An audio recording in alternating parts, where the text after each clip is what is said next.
vamos a hablar de un invento que, a ver, a primera vista parece súper aburrido, pero que, y esto es literal, es el que ha construido el mundo moderno en el que vivimos todos. A ver, pensemos un momento. La última vez que alguien compró algo por Internet, seguramente ni nos planteamos cómo es posible que ese cacharro, fabricado a saber dónde, en la otra punta del mundo, nos llegue a casa en, ¿qué? ¿Unos días? Es que lo damos por hecho, ¿verdad? Y es que da igual de qué hablemos, la ropa que llevamos puesta, los móviles que tenemos en el bolsillo, hasta los muebles del salón. Una parte gigantesca de todo lo que nos rodea ha tenido que cruzar como mínimo un océano para llegar hasta nosotros. Pero claro, este mundo de comercio global, casi instantáneo, es súper reciente. Es que si nos vamos solo 70 años atrás, la cosa cambiaba radicalmente.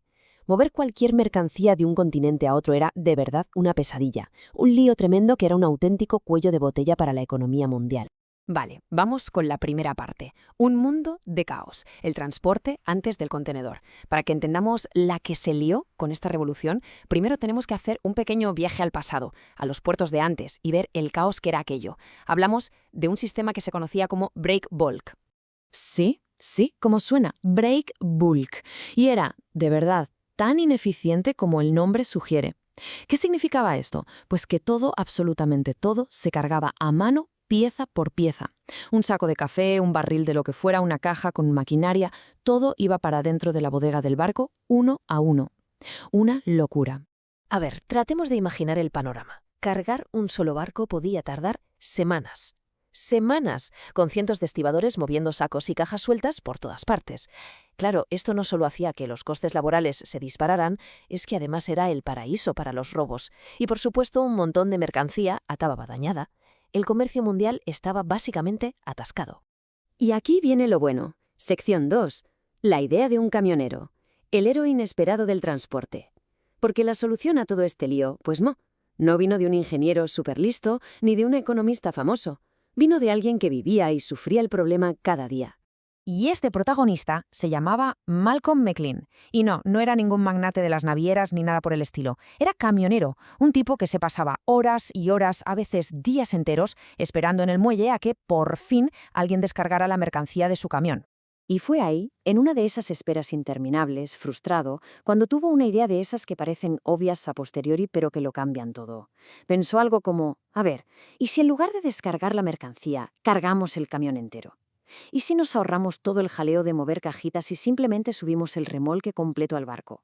Y lo mejor es que no se quedó en una simple idea loca, no. McLean se puso manos a la obra. En 1956 se compró un petrolero viejo, lo apañó y lo cargó con 58 cajas metálicas estandarizadas. 58 de lo que hoy llamamos contenedores. Pues bien, ese primer viaje fue, sin que casi nadie se diera cuenta, el pistoletazo de salida de la globalización tal y como la conocemos. Pasamos a la siguiente clave. La magia del estándar. ¿Por qué la caja no fue el verdadero invento? Y esto es súper importante. Porque, a ver, la genialidad de McLean no fue inventar una caja de metal grande. Eso ya se le había ocurrido a más gente. No. La verdadera revolución, el detalle que lo cambió todo, fue otra cosa. La clave, la verdadera magia, fue crear un estándar. Una caja que tuviera siempre las mismas medidas, los mismos anclajes, que fuera universal. Esto dio lugar a un concepto que es fundamental, la intermodalidad. ¿Qué es esto? Pues muy sencillo. Es la capacidad de que esa misma caja pueda viajar en un camión, luego una grúa la coja y la ponga en un barco, y al llegar a puerto se pase a un tren, y todo esto sin que nadie tenga que abrirla ni tocar lo que hay dentro. Es que el viaje es perfecto. Pensemos, un contenedor se llena y se sella en una fábrica en, pongamos, China. Y esa misma caja, precintada, llega tal cual al almacén de una tienda en Europa. De repente, adiós intermediarios, adiós a horas y horas de manipulación, adiós al riesgo de robos y de que se rompa algo. La eficiencia sencillamente se disparó. Vale, vamos con los números. La cifra que lo cambió todo, el Big Bang económico de la contenerización. Porque ahora vamos a ver el impacto económico que tuvo esta idea tan simple. Y, os lo aseguro, las cifras son sencillamente demoledoras. Y aquí va la pregunta del millón, claro. ¿De cuánto dinero estamos hablando? ¿Cuánto se abarataron los costes con este invento? Pues la respuesta, literalmente, cambió las reglas del juego del comercio mundial para siempre. Atención al dato. Antes de que llegara McLean y sus cajas, mover una sola tonelada de mercancía dentro de un puerto costaba casi $6. ¿Y después? Pues después de estandarizar el contenedor, ese mismo coste se hundió. Pasó a ser de 16 centavos. ¡16!